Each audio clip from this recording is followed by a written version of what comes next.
bekerja keras,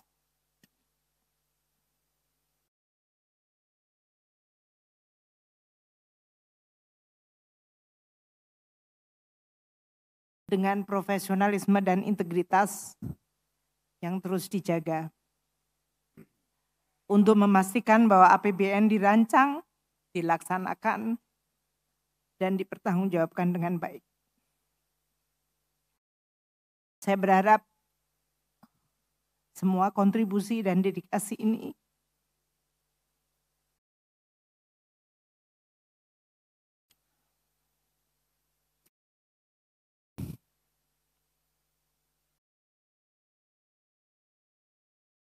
telah bisa menyumbang untuk membangun Indonesia.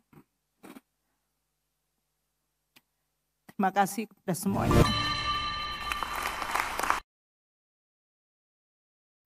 Pada dasarnya mereka yang mampu harus menggunakan kemampuannya, karena di dalam setiap rezeki dan harta yang kamu dapatkan ada hak orang lain.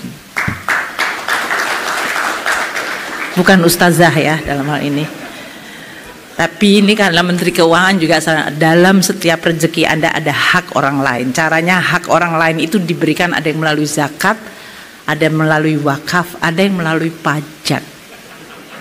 Dan pajak itu kembali kepada yang membuat.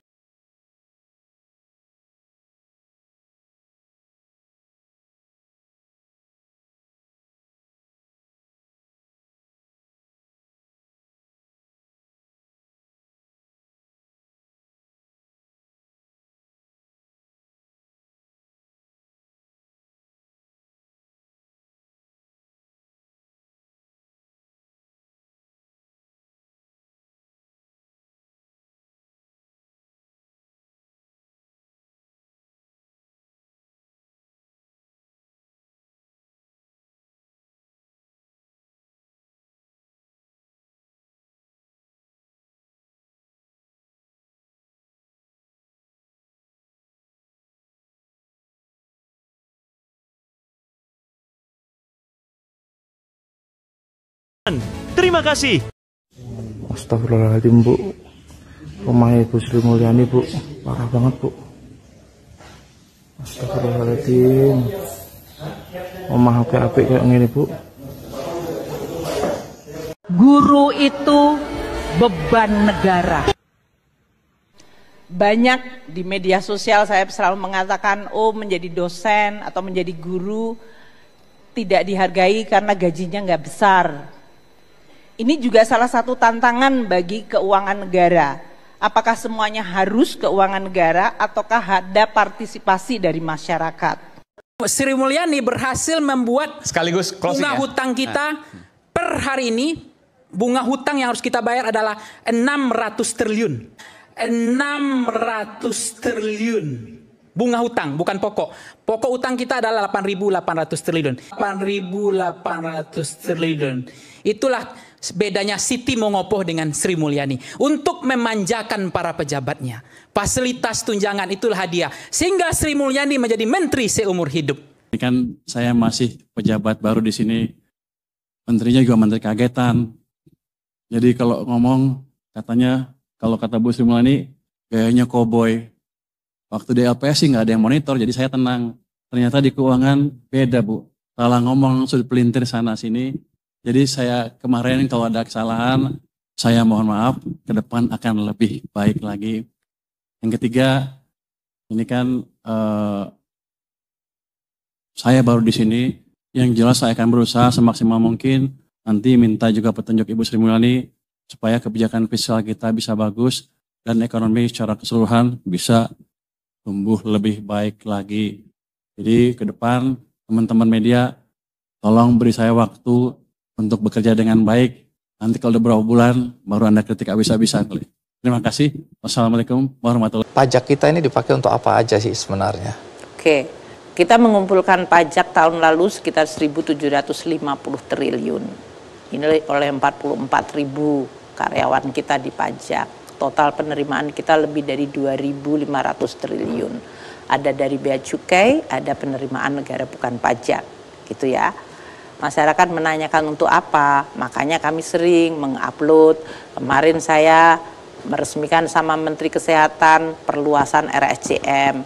Kalau dia ruang operasinya hanya 11 atau 18, yang antri sampai 4.000 pasien, sampai nunggunya nggak tahu sampai kapan dioperasi. Kita melakukan anggaran pemihakan untuk bisa membangun itu. Sama seperti waktu pandemi COVID. Ribuan, ratusan ribu dari masyarakat kita yang terkena COVID, kalau masuk ke rumah sakit nggak ada satupun yang membayar. Itu triliunan tagihan kepada negara. Kalau Anda bicara tentang jalan tol, kalau nanti menjelang Lebaran Anda semuanya akan pergi ke daerah, ke tempat kampung halamannya, jangan lupa itu juga adalah bagian dari APBN. Kalau kita lihat di berbagai tempat dibangun bendungan, itu juga adalah. Kalau Anda lihat TNI Polri bertugas, alutsistanya sekarang membaik, itu juga dari APBN.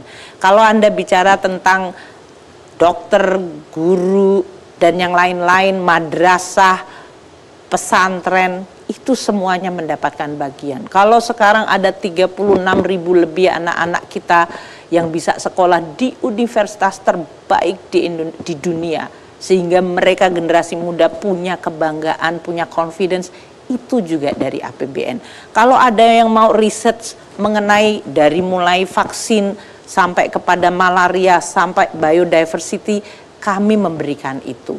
Kalau sekarang para aktivis budaya mau melakukan dari mulai mempreserve budaya lokal sampai dia mau performance, kami membuat dana abadi kebudayaan.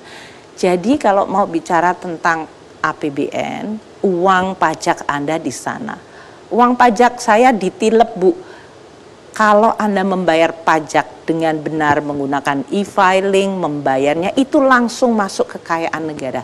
Yang menilep dan ditilep itu adalah biasanya wajib pajak yang nakal, bekerja sama dengan aparat pajak yang nakal. Mereka yang harusnya bayarnya katakanlah 100, dia kemudian kong kali kong membayar hanya 10, dan itu dinikmati oleh dua pihak yang jahat itu. Itulah yang uang pajak yang hilang. Tapi kalau Mas Andi bayar pajak, saya bayar pajak, itu langsung kepada kas negara yang ada di Bank Indonesia langsung sebagai pemegang kas negara. Setiap pengeluaran kita keluarkan berdasarkan dokumen anggaran. Dari membantu masyarakat miskin, kemarin Bu Risma, lansia, orang-orang yang pendapatannya tidak memadai, sampai kepada seluruh pembangunan infrastruktur satelit waktu terjadi pandemi, seluruh internet digratiskan, itu semuanya adalah menggunakan uang pajak yang Anda bayarkan. Baik.